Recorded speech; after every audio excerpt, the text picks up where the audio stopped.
Bienvenidos a todos al conversatorio clínico patológico. Como es costumbre en estos casos, hemos seleccionado un caso real del hospital donde yo trabajo, el cual ha sido entregado a los dos grupos encargados de la presentación del conversatorio. Ellos han hecho un resumen, después de lo cual van a hacer una discusión clínica, van a plantear unos diagnósticos y diagnóstico diferencial.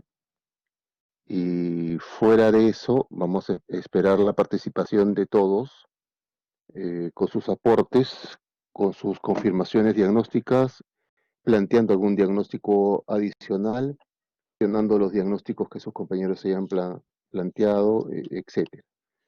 Entonces, para empezar con el tema, vamos a dejar al grupo eh, para la presentación correspondiente. Buenas tardes, doctor. Buenas tardes, compañeros. Es la sede del Hospital Nacional Edgardo Revalletti Martins. Con la asesoría del doctor Joel Marquina, vamos a hacer la presentación de este caso clínico que va a estar a cargo de mi compañera Ángela Chávez, Brian Gómez, Omar Pacuari, José Reyes. Sobre el caso clínico, vamos a empezar por la afiliación.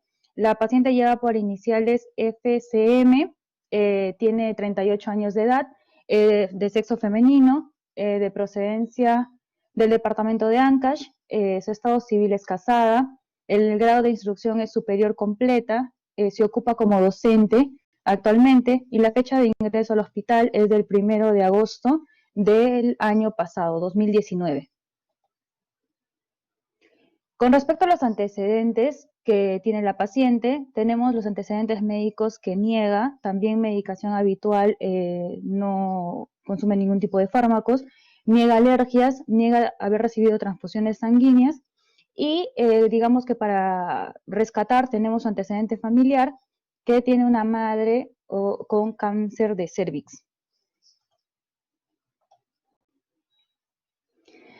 Con respecto al gesta para de la paciente, tenemos un gesta 6, un para de 3 partos a término, 0 partos prematuros, 3 abortos o molas y 3 número de hijos vivos. Especificando cada gestación, tenemos en la diapositiva las 6 gestaciones.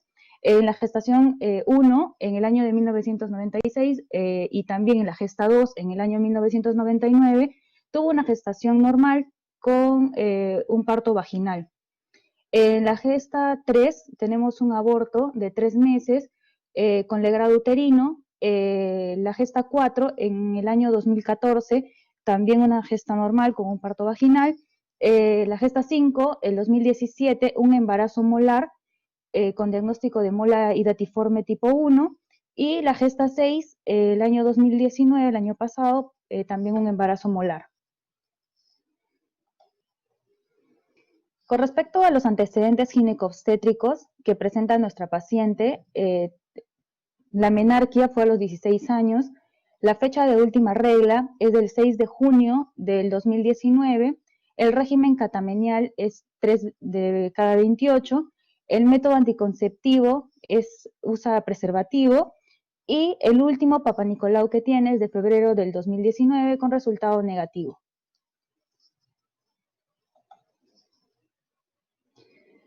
Nuestra paciente acude con síntomas de sangrado vaginal y náuseas como 2 síntomas principales. El tiempo de enfermedad es de 15 días, tiene como característica de ser de un inicio insidioso y de curso progresivo. Con respecto al relato cronológico, tenemos que la paciente desde hace 15 días, antes del ingreso, presenta náuseas y un escaso sangrado vaginal de forma intermitente, por lo que acude al hospital Rebagliati por consultorio externo.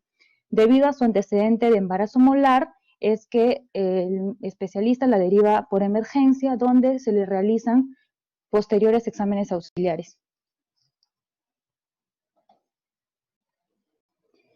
Con respecto al examen físico, tenemos que la presión arterial de la paciente se encontraba 120 sobre 80 milímetros de mercurio, la frecuencia cardíaca en 80 latidos por minuto, la frecuencia respiratoria 18 respiraciones por minuto y la temperatura la tenemos en 36.5 grados Celsius.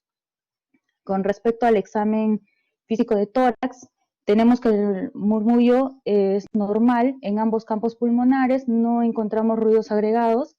En el caso del abdomen, tenemos un abdomen blando, depresible, con un fondo uterino de 10 centímetros por encima del pubis. Y genitourinario tenemos a la puño percusión lumbar negativa, no presenta adenomegalias, y en el examen de cervix tenemos un cervix largo, cerrado, con evidencia de sangrado escaso a través del orificio cervical externo. Bueno, antes de pasar a los exámenes laboratoriales, no sé si hay alguna pregunta.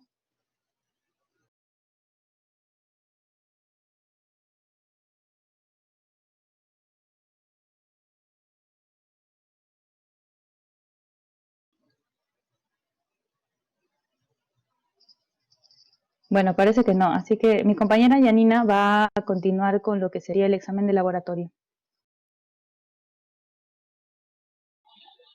Bueno, buenas tardes. Continuando con el caso clínico, yo me voy a referir con respecto al laboratorio, sin antes mencionar que sabemos que durante el embarazo van a existir cambios tanto fisiológicos, bioquímicos y anatómicos, los cuales van a ser amplios y que estos van a ser locales o sistémicos.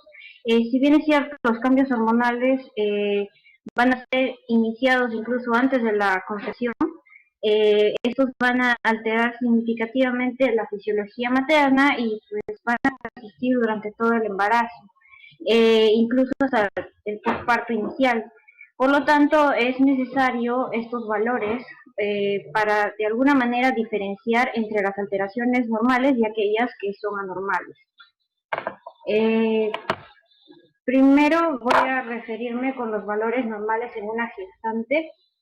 En primer punto, en el caso de la hemoglobina, que tiene los valores de 11 a 14 gramos por decilitro, que si bien es cierto, el valor de la hemoglobina va a tener una tendencia a disminuir considerablemente durante el embarazo, y como una acotación de que en el primer trimestre del embarazo se va a hablar de una anemia con niveles menores de 11 gramos por decilitro, y en el caso del segundo y el tercer trimestre es de menos de 10,5 gramos por decilitro.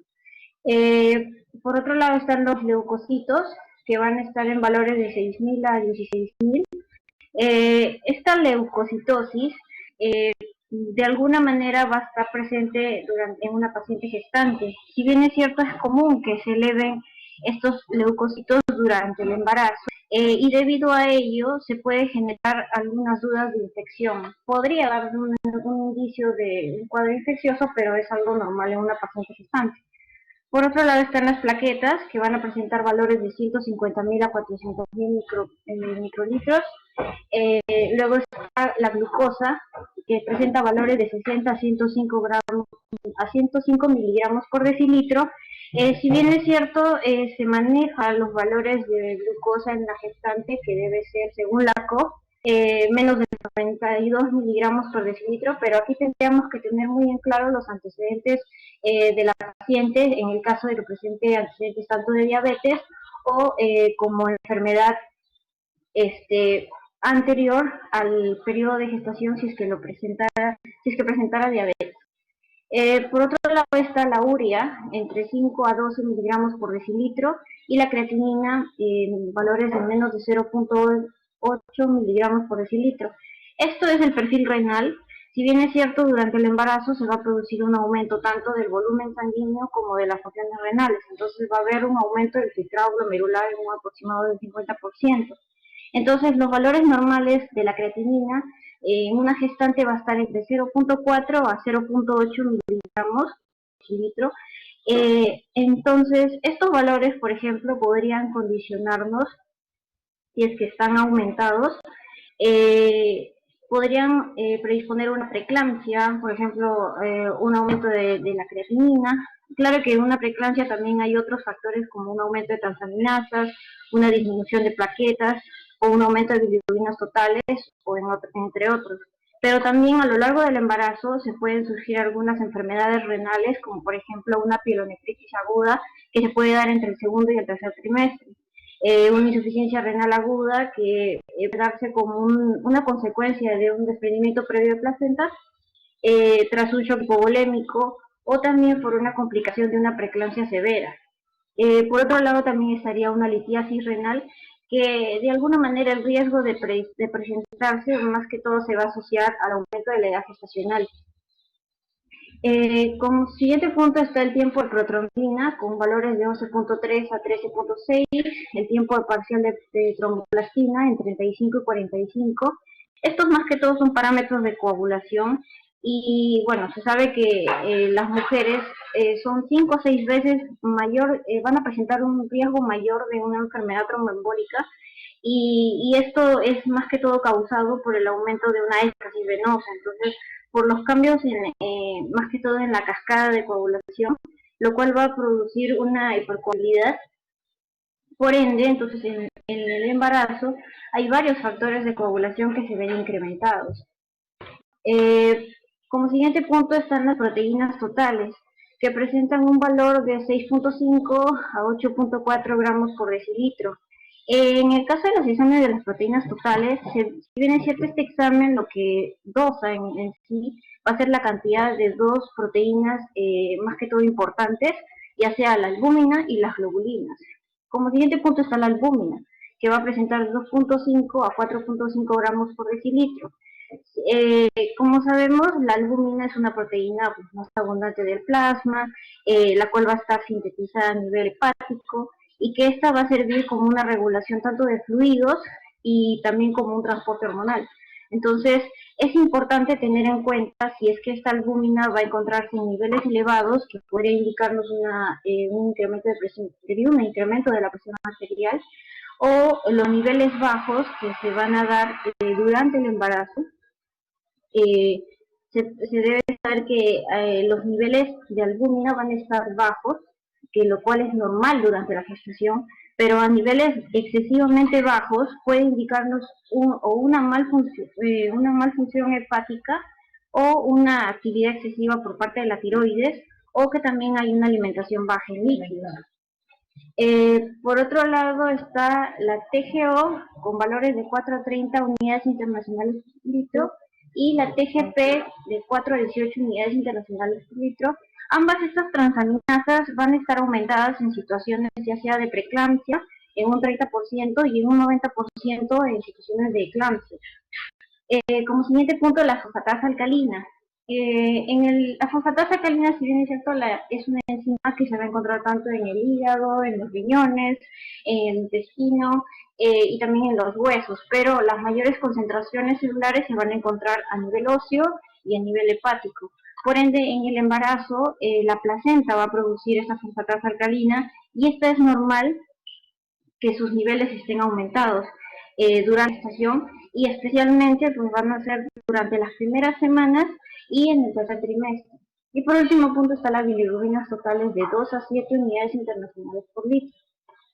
Teniendo en cuenta todos estos valores, aquí tenemos los valores que se le dosaron a la paciente en su fecha de ingreso, que fue el 1 de agosto de 2019, donde basándonos en todos los parámetros anteriores mencionados, consideramos que están dentro de lo normal en el caso de lo que se realizó a la paciente. Por otro lado, mencionaré lo que es la hormona gonadotropina coreónica humana, que también se realizó un dosaje a la paciente, y mencionar que esta hormona va a ser responsable de la mayoría de síntomas en la paciente gestante, y tener en cuenta que estos niveles de la gonadotropina en el embarazo, en un inicio se va a duplicar cada 2 o 3 días, que más o menos su incremento se va a asociar a un 60%, y también recalcar que este aumento va a ser constantemente hasta cerca más o menos entre las 10 y 12 semanas, para luego estabilizarse e incluso podría disminuir. Por eso aquí acoté un cuadro donde están los valores de la HCG según las semanas de gestación, donde refiere que a partir de las 12 semanas mantiene un dosaje de 25.700 a 288.000 miliunidades internacionales por litro, y desde ese nivel va a ir decreciendo hasta las 25-40 semanas de gestación con valores de 3.640 a 117.000 miliunidades internacionales por litro. En el caso de los dosajes que se le realizó a la paciente el 1 de agosto del 2018, que presentó 139.846 unidades internacionales por litro, el 2 de agosto también se le dosó con valores de 126.600 unidades internacionales, y el 7 de agosto se le dosó como último con valores de 186.930 unidades internacionales, lo cual nos hace pensar de que tendríamos que hacer un seguimiento continuo para ver si hay alguna alteración considerable a tener en cuenta. Más que todo eso sería la explicación refiriéndome a lo que es el laboratorio. Si hubiera alguna pregunta.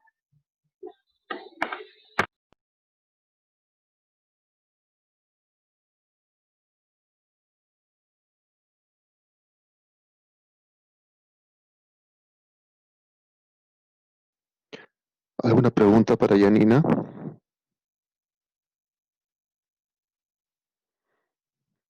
Si no hay ninguna pregunta, continuamos, por favor. Bien, buenas tardes. Continuando con la parte de síndromes, como ya hemos visto anteriormente, tenemos los siguientes signos y síntomas de escaso sangrado vaginal, las náuseas que tiene la paciente. Entonces, hasta ahí, con esos síntomas, podríamos decir que posiblemente tenga un síndrome hemorrágico en el cual hay salida de sangre por algún orificio natural que se ha exteriorizado, en este caso por la vía vaginal. Pero además hay que tener en cuenta que estamos frente a una posible gestación, teniendo en cuenta la fecha de última regla de la paciente, que es el 6 de junio del 2019, y que esta paciente aparentemente tiene al ingreso que vendría a ser el 1 de agosto del 2019, y teniendo la paciente un ciclo regular de 28 días, en las cuales, haciendo los cálculos, estimamos que ya han pasado 56 días, es decir, un aproximado de 8 semanas, desde su fecha última de regla, por lo cual se podría sospechar de una posible gestación, por lo cual se le tomó el test de embarazo, la prueba de la beta-HCG, y entonces bajo estas condiciones, yo planteo que hay dos síndromes, ¿no? Primero se hablaría de un síndrome hemorrágico, si fuese una paciente no gestante, pero al hablar de una posible gestación, entonces se planteó un caso de síndrome hemorrágico de la primera mitad del embarazo, y por lo anteriormente ya explicado de la fecha de última regla con el sangrado vaginal. Ahora, en los diagnósticos presuntivos, bueno, dentro de la hemorragia de la primera mitad del embarazo, que estaría conformado por los abortos, las amenazas de abortos, los embarazos ectópicos y la enfermedad trofoblástica gestacional, de estos, los que están orientados un poco por los antecedentes, podríamos pensar en una amenaza de aborto, que si bien es cierto la paciente presenta sangrado vaginal, también vemos que no hay dolor, y bueno, el valor de la beta-HCG, tenemos un valor considerablemente alto para sospechar de que se trata de una gestación normal, y también no hay cambios en el examen físico, no hay cambios cervicales, pero por el valor alto de la beta-HCG y también por los antecedentes de los dos embarazos molares anteriores a pensamos que el diagnóstico de aborto el diagnóstico de amenaza de aborto está un poco lejano. Sin embargo, esto se va a discutir a profundidad más adelante, y al igual que también un posible embarazo ectópico, que bueno, también se va a detallar más adelante. En cuanto a lo que vendría a ser por donde más está orientado, vemos que está orientado el caso, sería una enfermedad trofoblástica gestacional, en la cual hablamos de dos tipos, que habría una benigna y otra maligna. Sin embargo, Comenzando por las benignas, estaríamos pensando en una mola hidatiforme completa o incompleta, pero teniendo en cuanto a las características de las molas hidatiformes parciales y completas, eh, en cuanto a la presentación clínica de la mola completa, eh, nos faltaría el dato también un poco para estar más orientados sobre, sobre el tamaño uterino que tiene la paciente. Eh, no se detalla, por lo cual serviría un poco para orientar. Bien, ya continuando con la parte de la que estamos orientando más a una mola completa, nos faltaría el dato del tamaño uterino que tiene la paciente y también nos orienta también bastante lo que es el nivel de la hormona gonadotrofina coriónica. Y bueno, en cuanto a complicaciones médicas, si bien es cierto es poco común, pero tampoco hay algo que vaya a orientar como la anemia o el hipertiroidismo y así. Y bueno, entonces, eh, ya, y en cuanto a lo que se tiene para se tiene que la mayoría va a presentar un sangrado irregular en lo que vendrían a ser las molas, por lo cual se le indica, como ya mencioné antes, las pruebas de embarazo y también ecográfica, que vendría a ser más adelante, para apreciar más lo que vendría a ser una mola de tipo completa. Y en lo que vendría a ser las pruebas que ya se obtuvieron, se encontraron una con un valor de 139.846 y también que al día siguiente se repite y se encuentra en 126.000 y bueno, que hubo un error a los 6 días del ingreso, se le toma otra prueba y se le encuentra en un valor de 186.930. En cuanto a lo que vendría a ser para lo que vendría a ser el diagnóstico preventivo, para nosotros sería una mola hidatiforme completa, pero también habría que sospechar en una neoplasia trofoblástica maligna, en la cual aquí encontramos eh, una mola invasora. También se podría pasar en un coriocarcinoma o una enfermedad trofoblástica del sitio placentario. Y en cuanto a los criterios para el diagnóstico de esta neoplasia trofoblástica maligna, habría que tener en cuenta estos criterios y que, bueno, más adelante se van a especificar también un poco más. Y bueno, el diagnóstico definitivo ya lo va a dar la anatomía patológica. Bueno, esto sería todo por síndromes y diagnósticos presuntivos. No sé si hay alguna pregunta.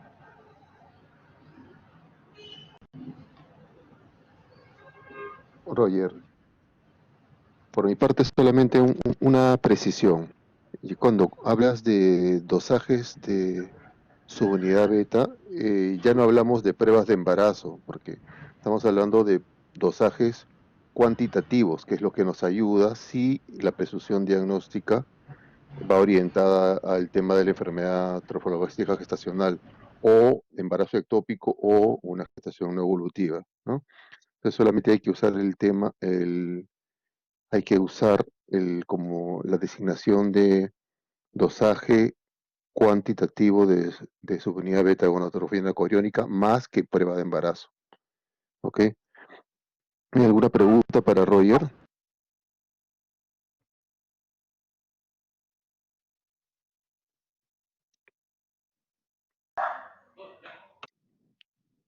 Buenas tardes, doctor. Yo sí tenía, Sí. bueno, no sé si usted me podría aclarar, en el caso de la unidad beta de la TSG sería que han realizado, ¿no? El seriado, ¿por qué se ve la variación? Porque, o sea, el primero muestran una cantidad, bueno, los tres está claro que están altas, ¿no? Pero la primera muestra una cantidad, sin embargo, la segunda como que está menor que la primera. Y la tercera sí muestra que aumentó, ¿no? Pero ¿por qué se debería? Porque se supone que está en el hospital, ¿no? Es el mismo laboratorio. Entonces esa era mi duda de por qué la variabilidad o sea, la unidad beta cuantitativa, ¿no? A ver, Jacqueline, a ver, todas las preguntas en esta parte del conversatorio dirigida a los ponentes, ¿ok? Roger, ¿tienes algún comentario acerca de lo que dice Jacqueline?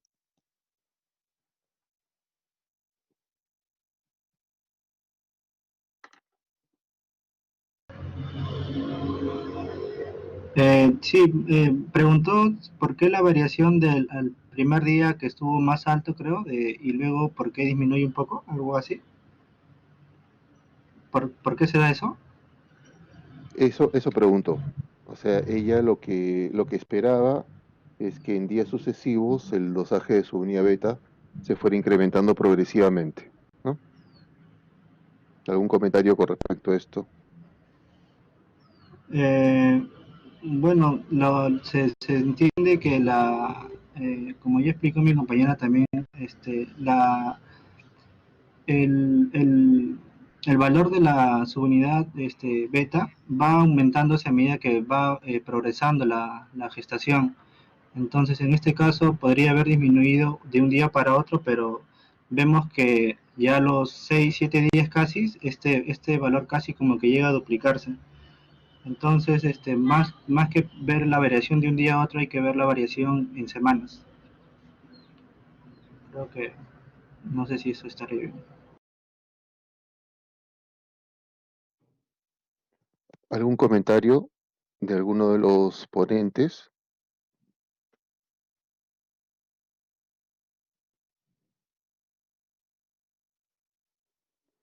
Hay un tema fundamental. El dosaje de su unidad beta no se hace todo, no se debería hacer diariamente, ¿ok? Ustedes cuando han estudiado los primeros capítulos han visto cada cuánto tiempo esperamos que se dupliquen los dosajes de su unidad. Entonces, dosarlo diariamente nos puede llevar más bien a confusión. En este caso, lo realmente rescatable son los dosajes altos de su unidad beta. Así es. Alguien ha comentado cada 48 horas, efectivamente, no es lo que esperamos en una gestación intrauterina normal, ¿no? En las primeras semanas de gestación. Acá estamos hablando de una patología, por eso que el aumento, el incremento de la unidad beta no va a ser similar al de una gestación normal. Y el otro parámetro que nos lleva a error es que son días consecutivos, ¿no? Entonces no es la mejor forma de dosarlo. Nos puede llevar a confusión más bien. Vi varias manos levantadas por ahí. No sé si hay alguna pregunta más. Doctor, las preguntas están en el chat. A ver, vamos a ver.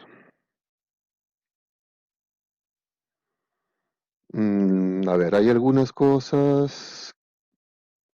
Lo que pasa es que están adelantando bastante. Después del último antecedente de embarazo molar, se le recomienda un método anticonceptivo. Bueno, eso vamos a conversarlo después. Sí se le recomienda anticonceptivos orales, pero eso es parte, todavía falta bastante presentación, ¿ok? Se le realizó alguna ecografía, eso lo vamos a ver después también.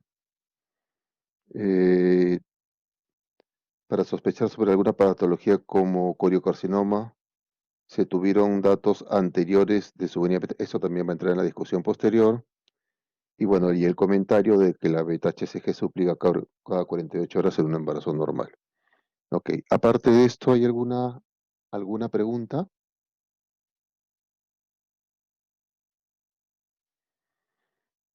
Si no hay ninguna pregunta, le agradecemos a Roger y continuamos con la exposición. Ya. Buenas tardes, doctor, compañeros. Siguiendo con la exposición del caso clínico, vamos a hablar de los diagnósticos diferenciales en el del caso, que está a cargo de mi persona y de nuestro compañero Kevin Vargas.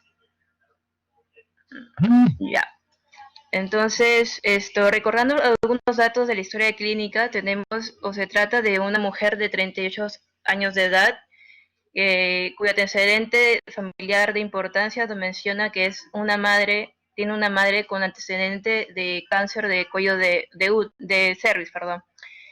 Tenemos también que es una paciente cuya fórmula obstétrica es la gestación de 6 embarazos, la cual el tercero es el que sufre un aborto que fue manejado por el grado uterino, y el quinto y el sexto embarazo, que fueron separados por 2 años, presentó los embarazos molares.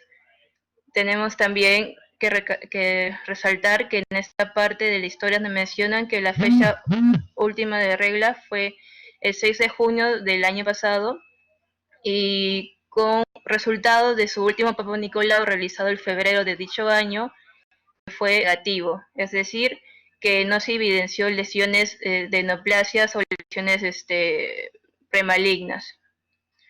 Esta paciente ingresa el 1 de agosto del año pasado, refiriendo como única sintomatología, malestar, el sangrado vaginal escaso que se da de forma intermitente y las náuseas.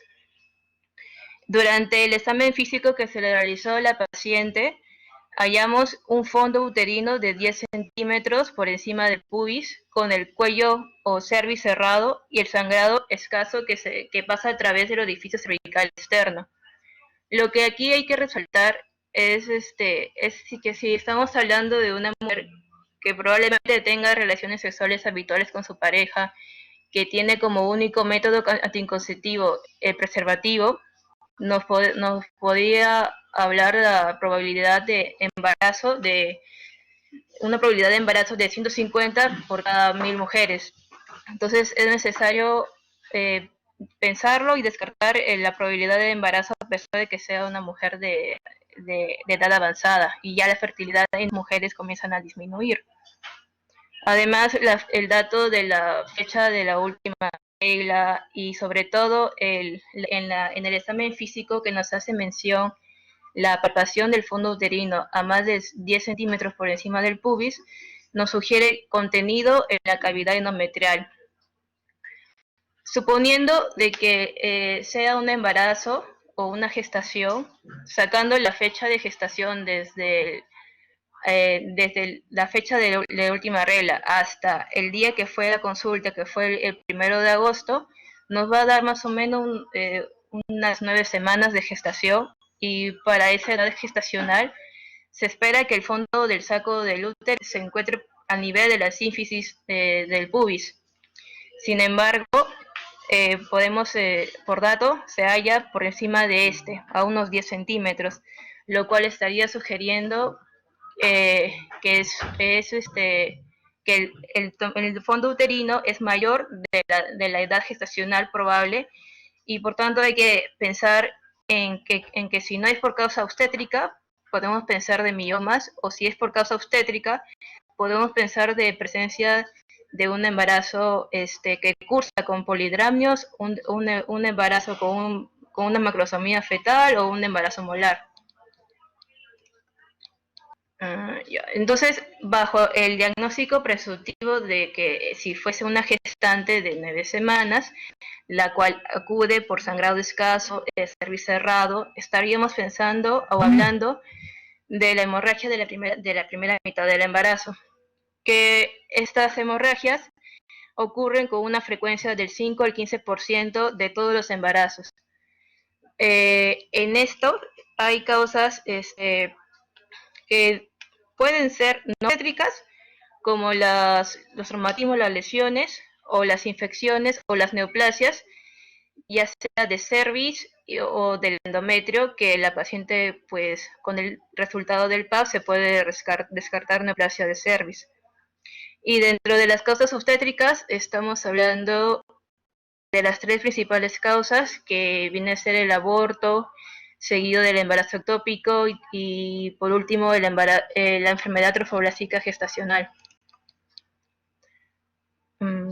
Para poder identificar a los embarazos incipientes o ectópicos es necesario el uso del dosaje de la hormona gonadotropina uricuriónica humana y el uso de ecografía transvaginal.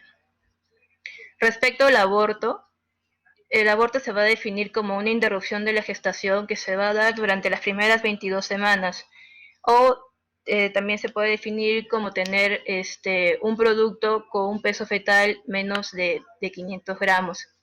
Puede ser el aborto dividido según su etiología, un aborto espontáneo y en el inducido. El espontáneo, que es de forma natural, donde más del 50% de las concepciones se van a perder bajo esta modalidad, y el aborto inducido, que es, hablamos de la interrupción legal o ilegal del embarazo.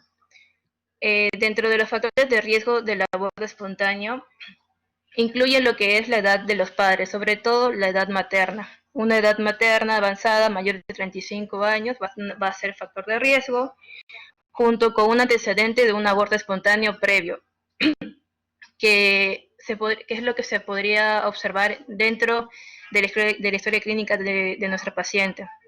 Otros factores vienen a ser de causa externa, el tabaquismo, el uso de ciertos fármacos como el misoprostol, o el consumo de ciertas sustancias dañinas como la cocaína, el alcohol, las altas dosis de cafeína, o puede haber también factores maternos como son los trastornos o las enfermedades crónicas mal controladas, en este caso la diabetes, hipertensión, enfermedades con nefropatía o inmunológicas como el síndrome antifosfolipídico, que es lo que se liga más con lo que son los abortos recurrentes.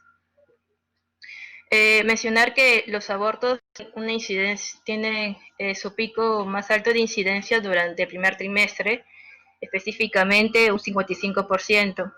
Luego se puede dar también en el segundo trimestre con una incidencia del 35% y en el tercero con una incidencia del 5%.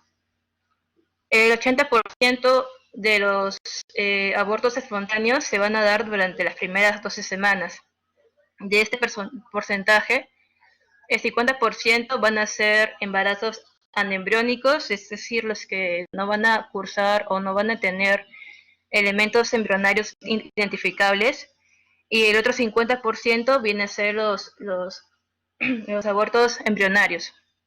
La etiología, la más frecuente va a ser por causas fetales, donde acá arraiga más las malformaciones congénitas, que van a representar los 2/3 de los fetos que han sido perdidos bajo esta modalidad.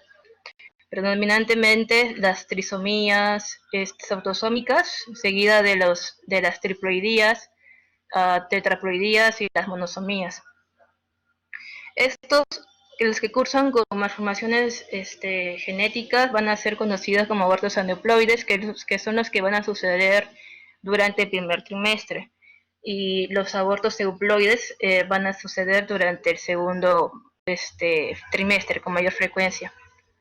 Entonces, recalcar acá la edad materna, que aquellas mujeres que son mayores de 35 años van a tener un riesgo de aborto espontáneo de un 25%, y las que lleguen a 40 años, este riesgo de porcentaje va a duplicarse.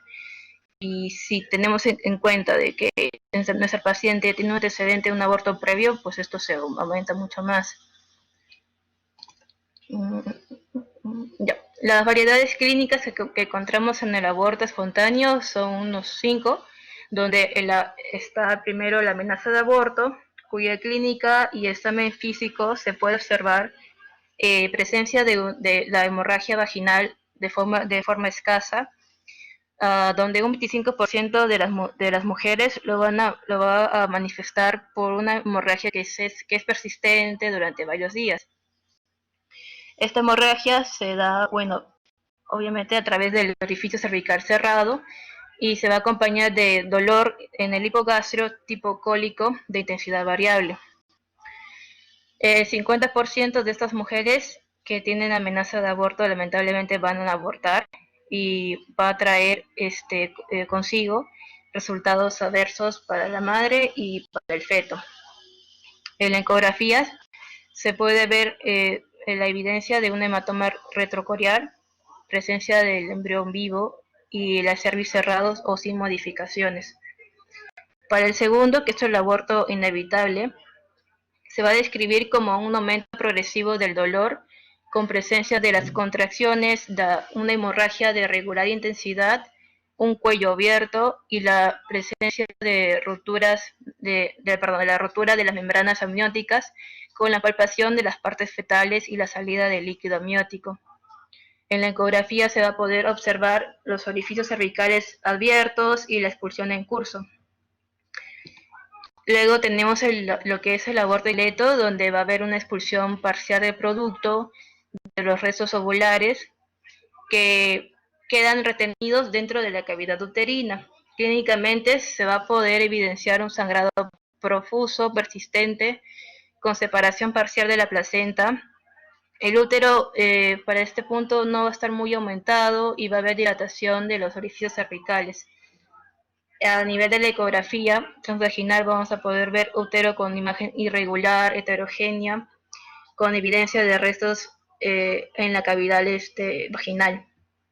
Para el aborto completo tenemos que es la expulsión completa del feto y de sus restos ovulares, con la posterior disminución de la hemorragia, disminución del dolor abdominal, el útero pequeño no gestacional y el cervix cerrado. En la ecografía se puede observar que el útero no va a haber evidencia del saco gestacional y el cervix se va a encontrar cerrado, con el dosaje del HCG en descenso. Para el aborto retenido o diferido, se va a definir como la retención dentro de la cavidad de un embrión o feto muerto, sin presencia de contracciones uterinas y de la dilatación cervical. Va a haber presencia de sangrado de forma escasa, oscuro, sin cambios de cervix, y en la ecografía se va a poder evidenciar el saco gestacional con el embrión inactivo o muerto, y si es una gestación anembrionada se va a poder observar el saco gestacional vacío. Ya. Luego tenemos estos dos términos, el aborto séptico y el recurrente. El séptico, que más que todo es una complicación del aborto, ya sea espontáneo o inducido, que es acompañado por fiebre mayor o igual a 38 grados centígrados, causado principalmente por la retención de los restos de los productos o una mala técnica séptica o la instrumentalización del aborto. Luego tenemos lo que es el aborto recurrente, que va a ser el antecedente de tener 2 pérdidas o más de los de embarazos clínicos y consecutivos, que para este punto es requerir una valoración minuciosa con el fin de identificar a esas mujeres que tengan estos abortos y tratar de corregir cualquier factor de fondo que pueda presentar y lograr obtener un recién nacido viable. Hay que resaltar que luego de un aborto la probabilidad de un embarazo viable es del 80% y después de 2 abortos la probabilidad disminuye a un 50%. Ya, esta es una imagen la cual ahí está el resumen de las variedades clínicas del aborto espontáneo, donde el sangrado escaso y el cervix cerrados se van a ver en la amenaza de aborto y en el aborto retenido. Pero con todo, a este nivel de la exposición, y además de que la sintomatología de la paciente no involucró dolor, contracciones o aumento de la temperatura que nos pueda sospechar de un cuadro febril, esto como que puede irse descartando, y además los datos de laboratorio nos van a hacer sospechar en otra patología, y más adelante van a hablar de las imágenes ecográficas que se vieron durante el caso. Ahora le voy a dar la palabra al siguiente expositor y por mi parte sería todo. Gracias. Muy bien. La siguiente entidad que forma parte de las hemorragias de la primera mitad de la gestación, tenemos al embarazo ectópico, donde el cigoto fecundado y su posterior evolución a blastocisto normalmente se debe implantar en el revestimiento endometrial de la cavidad uterina. Cualquier implantación en otro lugar se considera ectópico. La incidencia es del 0.5 al 1.5% de todos los embarazos y la gran mayoría se dan a este nivel, al nivel de la trompa uterina, siendo más frecuente la ubicación en la ampolla con un 70%, el istmo en un 12%, las fimbrias en un 11%, embarazo intersticial 2%. Estos constituyen el 95% de los embarazos ectópicos ováricos, ¿no? Pero también es importante mencionar que hay algunos casos donde se puede implantar a nivel del peritoneo, del ovario o a nivel cervical.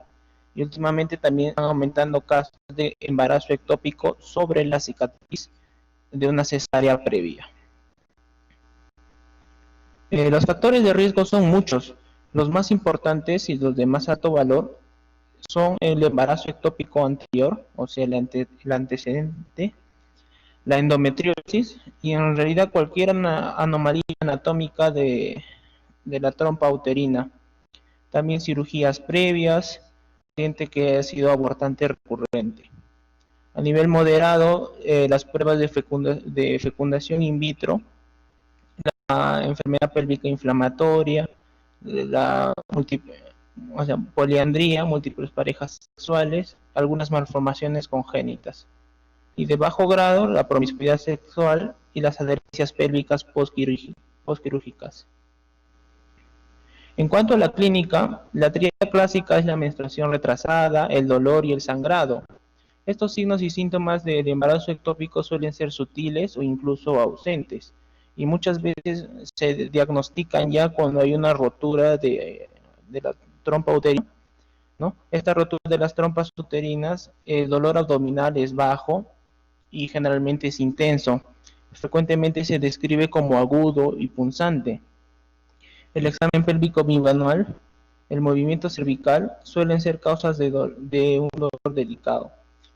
También se han descrito que hubo casos de rotura de trompas durante el coito o durante el examen bimanual. 60-80% de las mujeres con embarazo tubario reportan cierto grado de manchado vaginal o sangrado. Es por eso que lo consideramos como un diagnóstico diferencial en este caso clínico.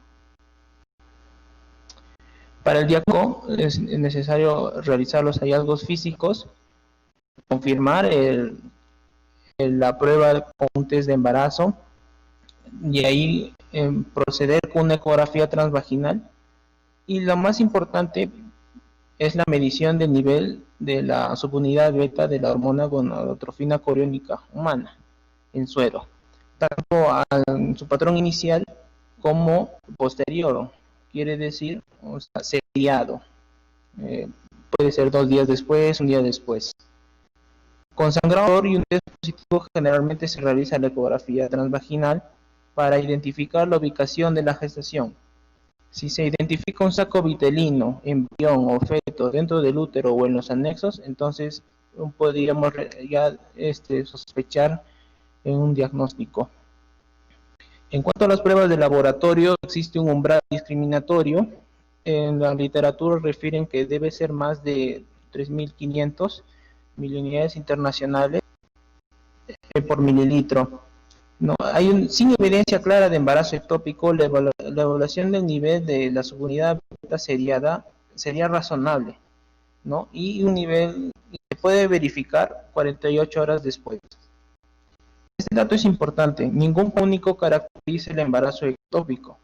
Aproximadamente la mitad de los embarazos ectópicos mostrará niveles decrecientes, mientras que la otra mitad tendrá niveles crecientes. Esto se explica porque generalmente se describen a veces como de rápido diagnóstico o los muy sintomatológicos que tendrían la subunidad beta muy elevada, pero no tanto como una enfermedad trofoblástica. Y la otra entidad sería los que son de diagnóstico más tardío, en donde el trofoblasto anormal suele morir, por lo tanto los niveles de subunidad beta no serían tan elevados. Entonces, no hay un patrón único que caracteriza el embarazo ectópico con respecto a los niveles de la subunidad beta. En cuanto a la progesterona, mencionan que un valor de 25 nanogramos va a excluir el embarazo ectópico con una sensibilidad del 92%. En la mayoría de los embarazos ectópicos, los niveles de progesterona varían entre 10 a 25 nanogramos. Sin embargo, esta medición de progesterona sérica, su utilidad clínica en la práctica es muy limitada, siendo más importante el dosaje de la subunidad beta. La siguiente entidad que forma parte de las hemorragias de la primera etapa de la gestación es la enfermedad trofoblástica gestacional, en donde es un término que se utiliza para abarcar a un grupo de tumores tipificados por la proliferación anormal del trofoblasto. ¿No? Este trofoblasto produce la gonadotropina coriónica humana, por lo que la medición de esta hormona es esencial para el diagnóstico, manejo, vigilancia e incluso el pronóstico. Histológicamente se dividen en molas hidatiformes que se caracterizan por la presencia de vellosidad. Las otras entidades son las neoplasias malignas trofoblásticas o no molares, que carecen de vellosidades. En cuanto a la clasificación, las molas hidatiformes son placentas inmaduras excesivamente edematosas, y las tenemos como mola hidatiforme completa, mola hidatiforme parcial, mola invasiva maligna, que se caracteriza por una marcada penetración y destrucción del miometrio, y también una capacidad de hacer metástasis. El otro grupo son las neoplasias trofoblásticas no molares. A la cabeza está el coriocarcinoma, el tumor trofoblástico del sitio placentario, el tumor trofoblástico epiteloide. Dentro de esta clasificación, las formas malignas de la edad trofoblástica gestacional vendrían a ser mola invasiva, coriocarcinoma, tumor trofoblástico del sitio placentario y el tumor trofoblástico epiteloide. ¿No? Estas neoplasias malignas se van a desarrollar en semanas o años después de cualquier tipo de embarazo. Puede ser a término, pretérmino, posttérmino, ectópico, un aborto, cualquier tipo de embarazo, pero con frecuencia sigue una mola hidatiforme, con frecuencia. La mola hidatiforme vamos a describirla como una mola completa si tiene vellosidades coriónicas anormales que aparecen como una masa de vesículas claras. Estas varían en tamaño y a menudo cuelgan en grupos de pedículos finos. La otra entidad es la mola parcial, que tiene cambios hidatiformes focales menos avanzados, pero la diferencia es que contiene algo de tejido fetal. Los factores de riesgo más fuertes son la edad y una mola hidatiforme previa. Mencionan en este cuadro que una mola completa previa aumenta el riesgo de un 0.9%, una mola parcial previa de 0.3%. Sin embargo, el antecedente de 2 molas completas ya aumenta el riesgo en un 20%. En cuanto a este gráfico, vendría a ser la patogenia típica de las molas completas y parciales. En la figura superior se puede formar una mola completa con 46XX si un espermatozoide haploide de 23X penetra el óvulo cuyos genes están inactivados. Por lo tanto, generalmente el cariotipo se va a expresar con los cromosomas paternos. Y en la figura de abajo vendría a ser la mola parcial, que se caracteriza generalmente por la diandría, porque son generalmente 2 espermatozoides que fecundan a este óvulo y se generaría ya no diploidía, sino tetraploidía, triploidía. Este es un cuadro diferencial en donde el cariotipo generalmente son típicos, ¿no? En la mola parcial vendría a ser 69 XXX, y en la mola completa típicamente son 46XX, pero del papá. En la presentación clínica, el diagnóstico preliminar en la mola parcial generalmente viene con aborto completo y en la mola completa con gestación molar. El tamaño uterino es muy importante determinar en estos casos porque la mola parcial tiene una característica de ser pequeño para la edad gestacional y la mola completa viene a ser un crecimiento descontrolado y tendría gran altura uterina para la edad gestacional. En cuanto a la clínica, los síntomas tienden a ser más pronunciados con las molas completas debido a que la subunidad beta está mucho más elevada. Los embarazos molares no tratados causan sangrado uterino y en general se describen 4: crecimiento normal del útero para la edad gestacional, náuseas y vómitos, sangrado vaginal, y están muy asociados a la hipertensión arterial en la primera mitad del embarazo. Este crecimiento uterino es mucho más rápido de lo esperado y generalmente al examen físico suele ser más suave. El movimiento del corazón fetal está ausente con las molas completas. La preeclampsia grave y la eclampsia son comunes en los embarazos molares avanzados. En cuanto al diagnóstico, con un embarazo molar completo, los niveles séricos de la subunidad beta suelen estar por encima de los niveles esperados para la edad gestacional. Y en la mola parcial, los niveles de la subunidad beta pueden estar significativamente elevados, pero más comúnmente las concentraciones caen en los rangos esperados para la edad gestacional. Y el diagnóstico es netamente con el dosaje de la subunidad beta y muy apoyados por la ecografía. En la imagen superior es la imagen de una mola completa, descrita como tormenta de nieve, y en la imagen inferior se puede apreciar, ¿no?, una forma fetal. La otra entidad, aparte de las molas idatiformes, son las neoplasias trofoblásticas gestacionales.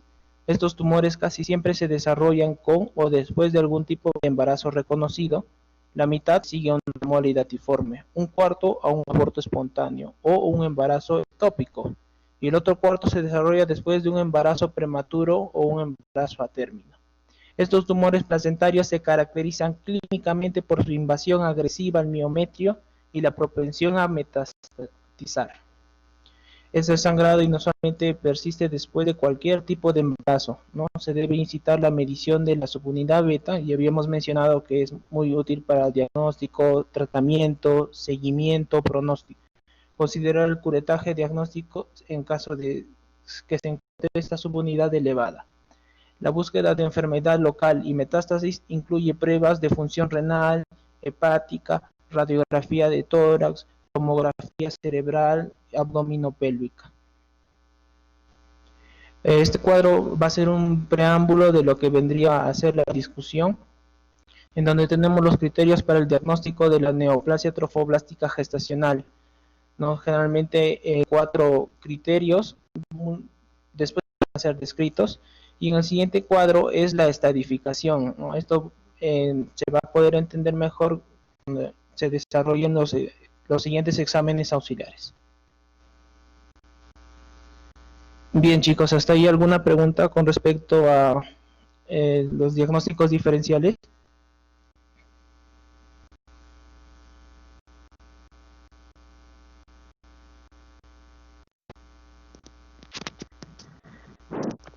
Muchas gracias, Kevin. Si no hay ninguna pregunta, continuamos con la exposición. Por favor, vayan dejando sus preguntas en el chat para ya responderlas al final de la exposición. Continuamos, por favor. Buenas tardes, compañeros. Hablaré breve sobre el plan de trabajo. Primeramente, nuestro diagnóstico presuntivo es una enfermedad trofoblástica gestacional. Tenemos que saber si es benigna o maligna. Benigna, mola idatiforme, o maligna, cualquiera de las neoplasias, coriocarcinoma, mola invasora, y entonces tenemos que, en caso de ser maligna, tenemos que saber si hay unas metástasis. Entonces vamos a continuar. En el plan de trabajo, como ya mencioné, tenemos que evaluar si hay una masa en el útero o posibles metástasis hacia otros órganos. Tenemos entonces la ecografía abdominal, la ecografía transvaginal, la radiografía de tórax, el TAC de cráneo, el TAC de abdomen, que se van a realizar en el plan de trabajo para mencionar lo que ya expliqué. Entonces, la detección y evaluación de masas. La ecografía abdominal va a evaluar metástasis hacia órganos de la cavidad abdominal. La ecografía transvaginal tiene un mayor enfoque en la cavidad uterina para detección de masas u otras anormalidades y evaluar también posible metástasis en ovario. La radiografía del tórax evaluará metástasis pulmonar. El TAC de cráneo evalúa un posible metástasis cerebral y el TAC de abdomen detectar posibles metástasis hacia otros órganos de la cavidad abdominal y evaluación del tumor primario. Bueno, aunque es más específico, ya mencionaremos ecografía transvaginal.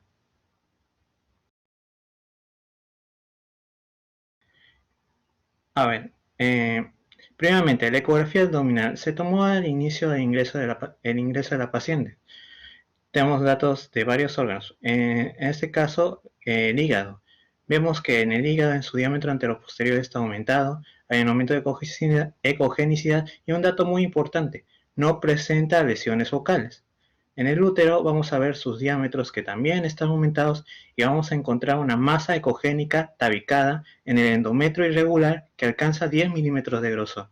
La impresión diagnóstica según esta ecografía es una hepatopatía celular difusa. Ahora voy a explicarlos allá. Primeramente, en el estudio ecográfico del hígado por ecografía abdominal, lo que más resalta es la lesión ocupante de espacio, o mejor dicho, la lesión de el estudio de las patologías focales. Encontramos que en el examen no presenta lesiones focales. ¿Y por qué es importante esto de no encontrar lesiones focales? Porque una presencia de lesiones focales podría ser un posible indicio de metástasis, sobre todo en una patología difusa. Y esta evaluación se debe evaluar las presencias de lesiones focales en pacientes con alteraciones analíticas o portadores de hepatomegalia. Los diámetros normales en el hígado, el diámetro anteroposterior debe ser menor de 50 milímetros. Está aumentado, levemente aumentado. Lo que podríamos decir solamente que podría ser que sea una posible infiltración grasa, ya que en el grado 1 solamente hay aumento de ecogenicidad. Bueno, esa es la evaluación de ecográfico del hígado. Lo más importante, no hay presencia de lesiones focales. Estudio ecográfico del útero por ecografía abdominal. Vamos a ver una gran diferencia sobre ecografía abdominal y ecografía transvaginal. ¿Cuál es más específico o más sensible para detectar patologías del útero? La ecografía transvaginal. Pero se va a poder ver algunas lesiones igual unas patologías del útero en la ecografía abdominal. Vamos a ver que los diámetros, estos son correspondientes a nuestro paciente, están aumentados los diámetros de nuestra paciente. Solamente breve, en la ecografía abdominal se ve la vejiga y se calcula el diámetro longitudinal desde el fondo hasta el cervix. El diámetro anteroposterior desde la pared anterior hasta la pared posterior y el diámetro transversal midiendo transversalmente el útero. Aquí también se puede ver los ovarios. En la ecografía del paciente se ve que los ovarios son de aspecto normal en la ecografía abdominal y que el útero tiene una masa solamente en endometrio. Vamos a ver la diferencia con la ecografía transvaginal luego. Aquí tenemos la ecografía transvaginal. Bueno, el útero igual, con sus diámetros aumentados, con un contenido heterogéneo, presenta pequeñas vesículas aneuploidias y este es el dato más importante, invade el miometrio anterior, presencia de vasos gruesos que se conectan hacia el miometrio, un grosor de miometrio en cuerno izquierdo de 6 milímetros. Y en el ovario izquierdo presenta un aspecto reticular y no presenta flujo en su interior. Ahora, explicando un poco el estudio ecográfico del útero por ecografía transvaginal, vemos primero el útero en anteroversoflexión se presentaría así, se igual mide el diámetro, en este caso el diámetro longitudinal, el diámetro anteroposterior y en otro enfoque el diámetro transversal. Estamos hablando entonces de una enfermedad trofoblástica gestacional. Hay algunas imágenes características de la enfermedad trofoblástica gestacional. Por ejemplo, esta característica de las molas y latiformes, el panal de abeja. Hay también la tormenta de nieve. Estos se menciona vesículas anecogénicas múltiples. Y hay otra imagen, una lesión hipercoica y quística. Esto puede ser también una mola, un embarazo molar, pero no es tan sugestivo también de embarazo molar. Vemos las lesiones quísticas bien delimitadas y también con lesiones hipoecoicas aquí en el interior. Pero teniendo en cuenta esta imagen, vemos una gran lesión no tan bien delimitada, no tan bien delimitada, y que vemos aquí el miometrio con el endometrio. Aquí se puede ver que se ve la separación, pero aquí vemos que hay una invasión del miometrio. Esto es de una invasión del miometrio posterior. En la imagen de la paciente que se describe una invasión del miometrio anterior. Esta es una imagen que quería encontrar parecida. Invasión del miometrio posterior. Y la paciente también menciona que se conectan grandes vasos hacia el miometrio. Puede explicar una vascularidad aumentada del miometrio. En esta imagen que estoy mencionando es una neoplasia trofoblástica gestacional, o es lo que se encuentra en muchas de ellas. La neoplasia trofoblástica gestacional es un foco de masa miometría que se aprecia mejor con ultrasonido transvaginal. Entonces, comparando la ecografía transvaginal con la ecografía abdominal, en verdad la mejor es para detección de patologías de masas así en útero es la ecografía transvaginal. En la radiografía de tórax del paciente vemos que los campos pulmonares dan una transparencia conservada con una silueta cardiovascular normal. Pero si analizamos en el contexto de una enfermedad trofoblástica gestacional, sobre todo en la maligna, vemos que el 30% de pacientes con neoplasia trofoblástica gestacional pueden presentar una metástasis en el momento del diagnóstico y más comúnmente en los pulmones. En la radiografía, ¿y qué podemos realizar? Radiografía versus TAC. Radiografía de tórax es suficiente para la estratificación. Es necesario realizar una TAC de tórax, mientras que la TAC de tórax es mucho más sensible para la detección de metástasis pulmonares con mayor precisión que la radiografía simple. Hay también algunas desventajas. Por ejemplo, no existe una ventaja potencial en términos de resultado general, o sea, de pronóstico. Y además se ha visto también que, también la desventaja del aumento de la exposición a la radiación con la TAC de tórax, y particularmente en mujeres en edad reproductiva. Aquí encontramos una infiltración pulmonar difusa. Esto es lo que pasaría si la paciente presentara metástasis pulmonares. Y finalmente en el TAC de cráneo, TAC de abdomen, esto es lo que se ha encontrado. Un parénquima cerebral normal y un útero aumentado de volumen con cavidad endometrial ocupada por contenido heterogéneo con aparente realce heterogéneo versus calcificaciones. Aquí las mediciones y aquí que se presenta con área de baja intensidad. El estudio tomográfico de cráneo y abdomen. Las metástasis cerebrales y hepáticas son raras y generalmente en pacientes con embarazos surgen en pacientes con embarazos no molares o con diagnóstico tardío de neoplasia trofoblástica gestacional. Por lo tanto, estas metástasis presentan factores importantes para el mal pronóstico. Aquí vemos una metástasis cerebral. La verdad es que si se presenta metástasis puede ser unifocada o multifocales. Aquí vemos una masa heterogénea y aquí ya hay quistes tecaluteínicos. Aquí están los quistes que serían los quistes tecaluteínicos. Vemos que esta masa está bien delimitada en el endometrio. Y vemos otra masa, una masa heterogénea, pero que esta vez podemos ver que invade el miometrio.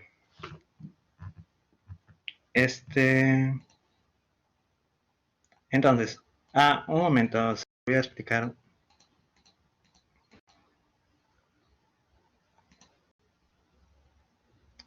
En el hallazgo ecográfico transvaginal vemos el ovario izquierdo. Habíamos mencionado que tiene un aspecto reticular, no presenta flujo en su interior. ¿Qué puede significar esto? En un contexto de una enfermedad trofoblástica gestacional y sobre todo en una maligna, tenemos que ver que si hay un aumento de vascularidad en el ovario izquierdo, porque esto puede ser un signo de metástasis. Solamente un signo se refiere en los signos según hallazgos ecográficos de metástasis de ovario, un ecodoppler tipo 4, pero en este caso tiene una ausencia de flujo. Puede ser si es un signo de benignidad y puede ser que hay una patología benigna, pero no representa malignidad en un contexto de enfermedad trofoblástica de gestación. Solamente quería acotar eso. Y en resumen, en el plan de trabajo, en resumen, en ecografía abdominal, una hepatopatía celular difusa, no hay evidencia de metástasis, detección de masa ecogénica tabical en endometrio, pero que en la ecografía transvaginal se ve que hay miometrio y vasos gruesos conectados a miometrio. En la radiografía de tórax no hay evidencia de metástasis pulmonar, tampoco en la TAC de cráneo y cerebral, y en la TAC de abdomen tampoco hay evidencia de metástasis y se presenta esta masa heterogénea. En conclusión, son hallazgos en concordancia a neoplasia trofoblástica gestacional maligna, coriocarcinoma o tal vez mole invasiva, no sabemos, pero esos ya son diagnósticos histológicos, pero que son concordantes a neoplasia trofoblástica gestacional maligna, sí son. Eso sería todo.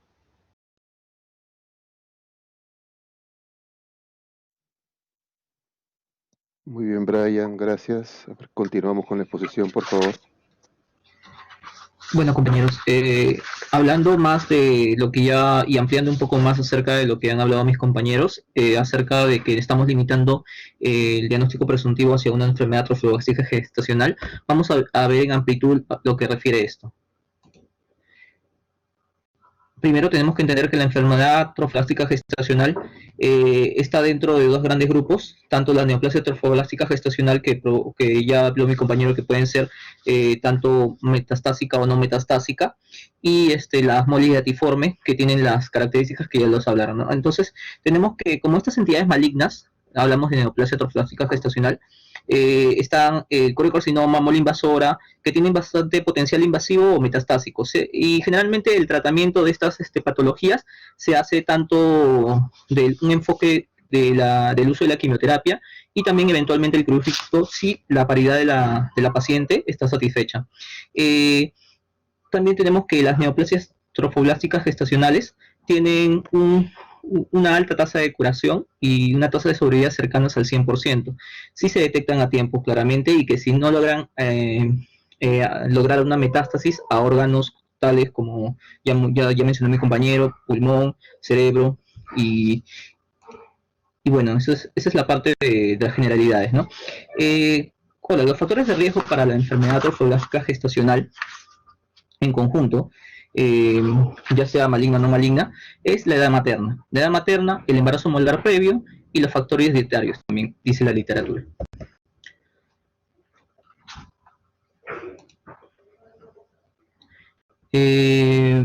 Bueno, en cuanto a la molidatiforme, hay que tener en cuenta que el tratamiento más común, o sea, mejor, el tratamiento indicado es el curetaje de la succión y en algunos casos la histerectomía. ¿Por qué hablo de esto? Porque vamos a ver que es muy importante que dentro de las molas que ha presentado la paciente previamente, puede haber también algunas complicaciones. Estas complicaciones son muy conocidas, ya que están los porcentajes en los que se presenta. Hemorragia en 8%, perforación uterina 6%, y retención de restos post dilatación y curetaje en un 68%. Esto es algo muy importante, porque este factor de retención de estos restos puede provocar una neoplasia trofoblástica gestacional, muy independientemente si se diagnostica de un embarazo anterior, ¿no? Puede ser los embarazos, no solamente el embarazo nuevo, sino embarazos anteriores. Ahora, ¿cómo se realiza el seguimiento del embarazo molar? Primero vamos a a tener enfoques de vigilancia de la subunidad beta, que tienen que estar dentro de los valores reducidos, dentro de los 59, de 50 a 99 días. También se tiene que seguir un tratamiento de anticonceptivos. También tiene que haber mediciones constantes, 3 mediciones por lo menos, que tiene que los valores tienen que estar por debajo de 5 unidades, y también tratamientos mensuales después de los 6 meses de haber padecido la enfermedad molar. Ahora, la evolución de esta enfermedad molar hacia una neoplasia trofoblástica gestacional implica esta secuencia. Primero, la postdilatación y postevacuación. Generalmente puede haber retención de restos placentarios, y en alrededor del 95% de estas retenciones de restos pueden provocar que los pacientes desarrollen neoplasia trofoblástica gestacional, y son clasificadas en este momento de bajo riesgo. En la mola completa y en la mola parcial, los valores son, como hemos visto acá, son diferentes. Generalmente en un 20% la mola completa va a desarrollar una neoplasia trofoblástica gestacional. Es por eso las medidas de seguridad que tenemos para el seguimiento, hasta de 6 a 1 año, 6 meses a 1 año. Y la mola parcial de un 2 a un 4%, ¿no? Ahora, ¿en cuáles pacientes sospecharíamos de una neoplasia trofoblástica gestacional posterior a la evacuación de una mola? Tenemos que tener en cuenta el factor predictivo existencial de la enfermedad preexistente. Siempre va a ser la subunidad beta, y mayor a 2000 hasta la 4ª semana. Si estos valores no bajan y se mantienen por mayores a 2000 en la 4ª semana, entonces empezaríamos nos pondríamos a pensar que estamos ante la sospecha de que desarrolle una enfermedad trofoblástica gestacional. En neoplasia, claro. Disminución de menos del 10% en por lo menos 4 valores en las últimas 3 semanas. Aumento de mayores al 10% en 2 valores de dosaje en un periodo de 2 semanas. Persistencia de los niveles detectables de beta-HCG en un periodo mayor a 6 meses. Ahora, los criterios diagnósticos para neoplasia trofoblástica gestacional. Ya, ahora vamos a ver que estos criterios diagnósticos siempre nos basamos en los criterios de la FIGO del 2000, que son los valores progresivos y crecientes de la subunidad beta en dosajes a 3 como mínimo en 14 días. Valores también de subunidad beta que mantengan una meseta en 4 mediciones como mínimo en 21 días. Histología de coriocarcinoma, si ya se le hizo la evacuación previa y la respuesta del anatomopatólogo. Una ecografía intravaginal postlegrado, y si luego de 6 meses esta subunidad beta persiste positiva, aún así sea con valores que estén descendiendo. El origen de esta neoplasia, de esta transformación a neoplasia, obviamente que es de la zona del trofoblasto. Como vemos, acá tenemos las partes que tenemos que tener en cuenta, que estas neoplasia trofoblástica gestacional se van a convertir en 3 patologías que van a ser diagnosticadas según el examen anatomopatológico: en cariocarcinoma, tumor trofoblástico del sitio placentario o tumor trofoblástico epitelioide. Los métodos diagnósticos útiles ante la sospecha de enfermedad metastásica: vamos a tener en cuenta que la evaluación clínica es importante, después especuloscopía minuciosa y un examen ginecológico que tenga que ser seriado durante los primeros 6 meses. La subunidad beta también tiene que ser semanal, radiografía de tórax y tomografía, ecografía ginecológica transvaginal, TAC abdominopélvica, y si se requiere también, si hay también síntomas también neurológicos, TAC o resonancia magnética focalizada en el cerebro, ¿no? En algunos casos también punción de líquido cefalorraquídeo, un pacientes con score de ultra alto riesgo. ¿Qué es ultra alto riesgo? Vamos a verlo en un momento. Y tomografías y resonancias magnéticas negativas con signos neurológicos que sospechan esta metástasis es imprescindible, ¿no? Tener también la punción de líquido cefalorraquídeo. Ahora, vamos a ver que el sistema de clasificación de la neoplasia trofoblástica gestacional, básicamente lo vamos a ver de acuerdo a que si de acuerdo a la magnitud de dónde está invadiendo. Si lo clasificamos en 4 estadios, estadio 1, 2, 3 y 4. El 1 está limitado al útero, 2 está extendida a los órganos pelvianos, 3 enfermedad extendida al pulmón y 4 enfermedad a distancia. ¿El score cómo se da? Según estos parámetros. A ver, vemos acá la edad, el antecedente del embarazo, el intervalo desde el fin de la gestación hasta el inicio de la quimioterapia, valores pronósticos de subunidad beta al inicio del tratamiento, el mayor tamaño tumoral y que incluye un tumor uterino, el número de metástasis que se encuentran en los exámenes de imágenes, el lugar de metástasis, la quimioterapia fallida previa. Estos son en gran medida cómo se da el score final para ver quiénes van a hacer una neoplasia trofoblástica gestacional, ya sea de bajo riesgo, de alto riesgo o de ultra alto riesgo. Entonces, el bajo riesgo lo van a dar en esta escala los valores que salgan de 0 a 6 puntos. El alto riesgo mayor a 7 puntos y ultra alto riesgo es mayor a 13. Ahora, la evolución, básicamente hay que tener en cuenta que todo lo que hemos hablado, que es una progresión de una enfermedad que se vuelve invasiva, hace metástasis de distancia y puede causar muerte, muerte sin tratamiento previo, ¿no? O sea que hay que tener mucha vigilancia en este tipo de enfermedades que no solamente son subsecuentes al embarazo previo, sino pueden ser también de embarazos anteriores al que viene la paciente. Ahora, el tratamiento del bajo riesgo, rápidamente vamos a ver acá que se basa en un solo agente en cuanto a la monoquimioterapia. Usamos en primera línea el metotrexato y en segunda línea la actinomicina D, con los dosajes que vemos en la exposición. El tratamiento de alto riesgo, de un score mayor a 7, mayor o igual a 7, se usa ya una combinación de agentes y acá lo vemos, ¿no? En los incluso los valores de dosaje se incrementan y son más variables en los días, ¿no? Del día 1 al 8 e incluso hasta el día 15 puede llegar, con una combinación de fármacos como etoposide, metotrexato, citromicina, ciclofosfamida y vincristina.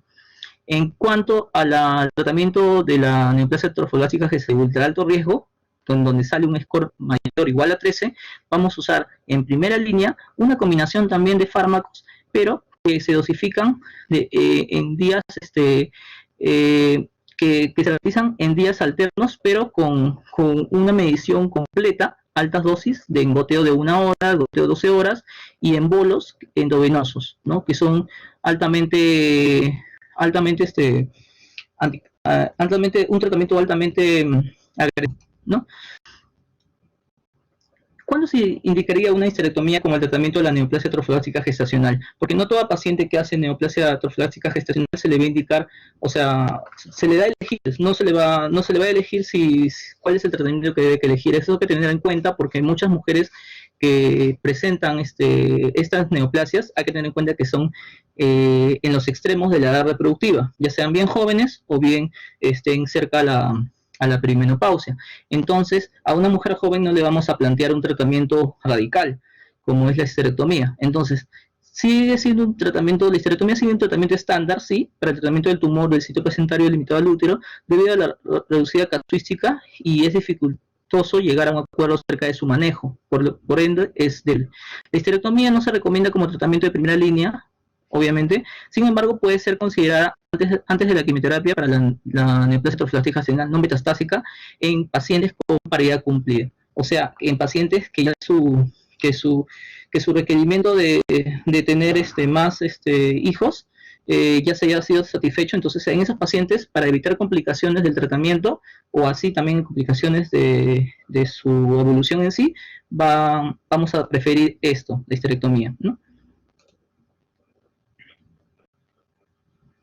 Ahora, ¿cómo se realiza la vigilancia en cuanto de manera general a las enfermedades trofoblásticas gestacional? Esto es algo muy importante porque tenemos que el caso nos habla que la paciente ya ha tenido dos embarazos molares previos, ha tenido 3 abortos y entonces la correcta vigilancia nos indicaría que esta paciente ha tenido que ser vigilada y que ha tenido que ser también considerada dentro de algo de lo que denominamos también un monitoreo un monitoreo especulatorio de la subunidad beta HG alrededor de los 6 meses. Entonces acá vemos que nosotros esperamos que la normalización post enfermedad trofoblástica gestacional, vamos a clasificarlos en 2 riesgos. En bajo riesgo, que los dosajes mensuales se hacen dosajes mensuales hasta los 12 meses, y de alto riesgo, dosajes mensualmente hasta los 18 meses. ¿En qué nos basamos? A que los dosajes de subunidad beta pueden, como ya hemos dicho, que puede ser variable y puede manifestarse inclusive después de un año de seguimiento. Por eso que los monitoreos son semanales y mensuales, como vemos acá. Por ejemplo, el monitoreo del valor durante las 6 semanas, las primeras 6 semanas se continúa con determinaciones quincenales hasta los 6 meses. Luego, a partir del año, continuar con estos valores de determinaciones quincenales, que tienen que ser iguales, y un monitoreo durante el segundo año con control mensual. Posterior a esto, también vemos que se tiene que acompañar con un método anticonceptivo, que es muy importante, porque la paciente, en este caso del conversatorio, creo que en el mismo año ya había tenido un embarazo molar, y su único método anticonceptivo era el preservativo. Ahora, a saber de que si lo use bien o no. Entonces, en estos pacientes que han tenido ya una enfermedad trofoblástica gestacional, se les recomienda los anticonceptuales, que constituye básicamente el método de elección, y que es aconsejable evitar el embarazo hasta cumplir el primer año de haber realizado el tratamiento. Y se recomienda realizar una ecografía temprana en caso de embarazo subsiguiente, estudio anatomopatológico de la placenta y un control del dosaje de la subunidad beta a las 6 semanas postparto. Recordemos que esta paciente tiene alrededor de la edad gestacional de 9 semanas. Entonces, ¿cuándo se daría de alta para embarazarse a una paciente? Esta pregunta es controversial. Justamente, incluso nosotros podemos ver que las neoplasias trofoblásticas gestacionales, como ya sea coriocarcinoma, enfermedad trofoblástica del sitio placentario, y también las molas invasivas, pueden pueden manifestarse después del año, inclusive se habla hasta de 18 meses post patología, ¿no?, de enfermedad trofoblástica gestacional. Bueno, esto en cuanto a la discusión de lo que estamos hablando del diagnóstico presuntivo. ¿Alguna pregunta o duda?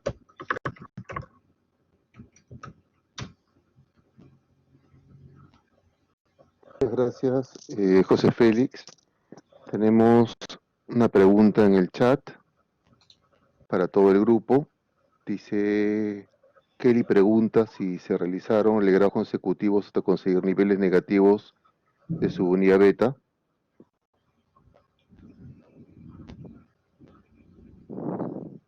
Bueno, creo que la historia no manifiesta eso, pero a ver, voy a dar la respuesta a mi compañero Brian. Buenas tardes. Sí, justamente eso, en la historia clínica no se manifiesta que se haya realizado legrados uterinos, pero tampoco se manifiesta que se hayan realizado beta-HCG seriados. Por eso es algo especial en este caso. Encontramos que el embarazo molar, el último, fue el 2019, y el inicio de la presentación de síntomas con la fecha de última regla nos daban un posible embarazo al inicio de 7 semanas, pero cuando hallamos el beta-HCG y algunos datos concordantes con enfermedad trofoblástica gestacional, entonces tendríamos que discernir si es que esta es una nueva mola que se estaba presentando, o era una enfermedad trofoblástica gestacional maligna, entonces que había sucedido después como un precedente del embarazo molar del 2019, porque hay datos que en el colocarcinoma se puede presentar hasta varios meses o un año después de embarazo molar y de su legrado uterino. No hay datos en la historia clínica, pero por eso era clara diferenciación de que se debía hacer diferencia entre una patología benigna y maligna, sin conocer los datos de beta-HCG. Así es, Brian. A ver, entienden que en el caso nos ha entregado al grupo encargado una historia clínica para que ellos revisen y hagan un resumen de la historia clínica. Acá yo les he enviado un resumen. He omitido algunos datos para que haya cierto pie a revisar el tema y a discutirlo, ¿no? Como vamos a ver en la anatomía patológica, no han habido legrados reiterativos, pero lo que sospecha Brian y el grupo y cómo han enfocado el tema es correcto, es la forma adecuada de pensar en este caso. Tenemos una pregunta de Grace que pregunta de las clasificaciones FIGO y OMS. ¿Tienen algún dato? Le- Sí, doctor. En pantalla estoy mostrando las clasificaciones. En la parte superior debería ser la clasificación de FIGO en el cuadro 24. En la parte inferior es sobre la clasificación de la OMS. La diferencia es que en cuanto a la clasificación no histológica de la enfermedad trofoblástica gestacional, clínicamente se lleva usando la puntuación FIGO, mientras que en la Organización Mundial de la Salud nos dan puntuaciones para determinar si la enfermedad es de bajo riesgo o de alto riesgo. Y el punto de corte es la puntuación de 7 a más. Así es, tal como dices. Lo que más se usa es la clasificación FIGO, ¿no? Eh, Voy a pedir que dejen de compartir su pantalla para compartir la pantalla yo.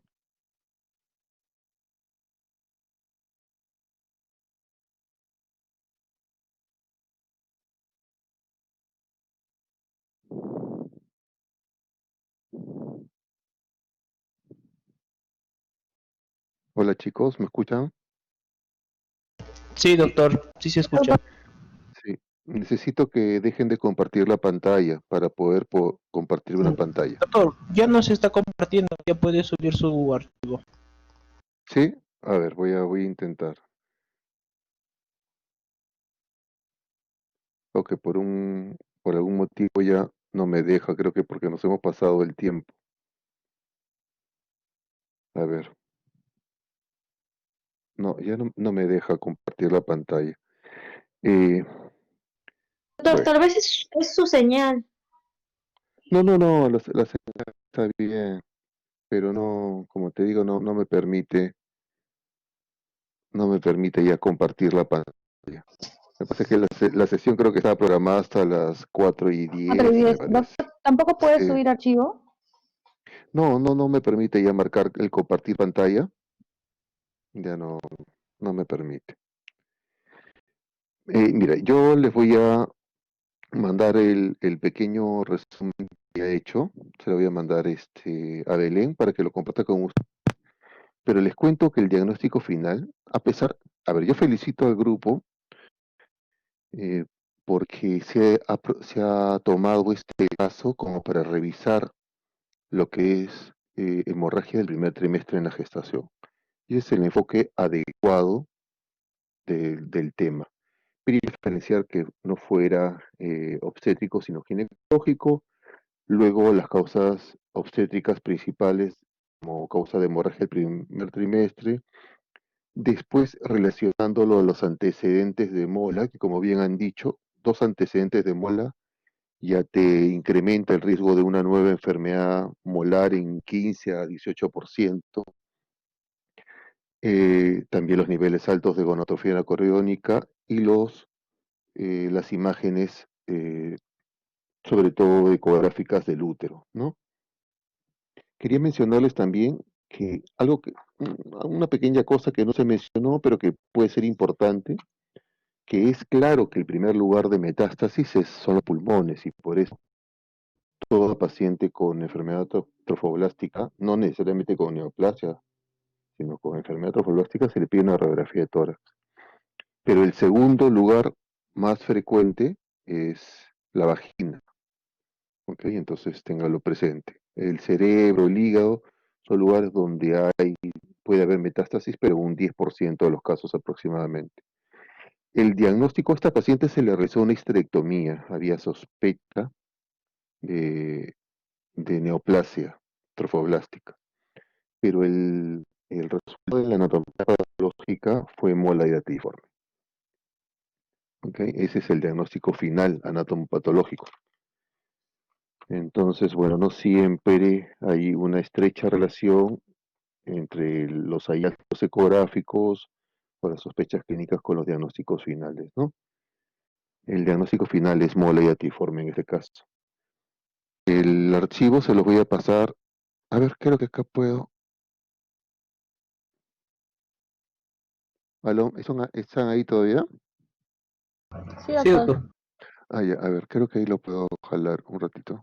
Esta es la ecografía de la paciente, no la habíamos mencionado. Este es un breve resumen de las diferencias de anatomopatológicas y genéticas de los diferentes tipos, como ya bien se ha explicado. Esto no es de la paciente, son imágenes referenciales, pero concuerdan con lo que se encontró en la paciente. Si bien había una ecografía que hablaba de una invasión al miometrio, esto no se encontró. Es el tejido de aspecto, este es el tejido de aspecto de vesículas que se ven acá con mayor claridad. Lo mismo, lo mismo. Esas son las vellosidades dilatadas. ¿Y qué nos dice el informe? Que reciben útero y anexo derecho, que pesan 400 gramos. El útero y el cervix miden 15 por 10 por 8 centímetros, más o menos se relaciona con los hallazgos clínicos. Y lo más importante, que a nivel histológico encuentran una enfermedad trofológica gestacional, moda hidatiforme grado 1, con proliferación trofoblástica y atipia moderada. Ese es el diagnóstico final. Entonces, ¿qué es lo que se debería hacer con esta paciente? De acuerdo al Colegio Americano de Obstetricia y Ginecología, el seguimiento debe ser cada semana, dosajes cada semana de su unidad beta, hasta que no sea detectable, hasta que los niveles no sean detectables por 3 semanas, y luego un seguimiento mensual durante 6 meses. Si los dosajes de su unidad beta permanecen indetectables durante 6 meses, la paciente podría reanudar el intento de gestar. Ahora, como bien mencionaron, el anticonceptivo de elección son los anticonceptivos orales.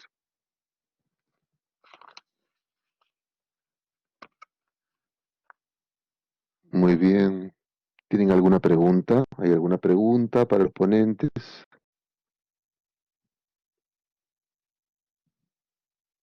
¿Ninguna pregunta? Bueno, quiero felicitar al grupo por la revisión del caso, por la discusión, considerando las principales alternativas diagnósticas. Creo que de cierta forma, como dije hace un momento, ha servido para revisar lo que es hemorragia el primer trimestre del embarazo.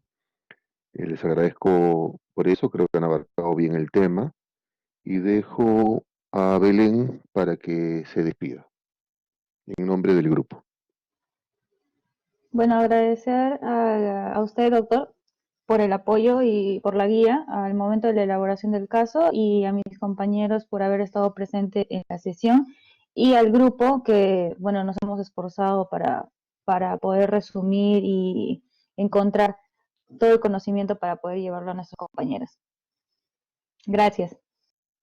Bueno, muchas gracias a todos. Ya nos vemos pronto. Cuídense. Hasta luego, doctor. Muchas gracias. Chao, cuídense. Gracias, doctor. Hasta luego.